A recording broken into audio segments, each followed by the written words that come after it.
একবার কল্পনা করুন তো এমন এক রাজপ্রাসাদের কথা, যা যেন এক বিশাল ফাঁপা মুখটাকে খোদাই করে বানানো, যার ভেতরের প্রশস্ততা 40-50 নয়, বরং পুরো 60 মাইলের জগৎ।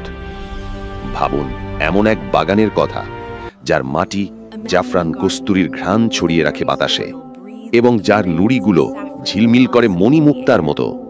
আর ভাবুন সেই মুহূর্তটি যখন বান্দারা তার মহান রবের দিকে তাকাবে, এমন এক দৃশ্য যার সামনে জান্নাতের সব উপহারও তুচ্ছ মনে হবে।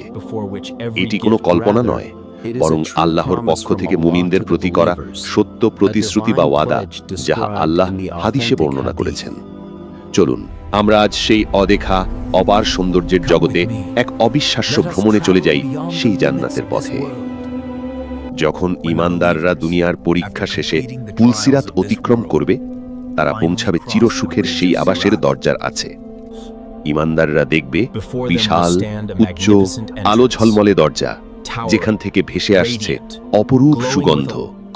সেখানে সারিবদ্ধভাবে ফেরেশতারা বলবে, সালামুন আলাইকুম, তোমাদের ওপর শান্তি বর্ষিত হোক।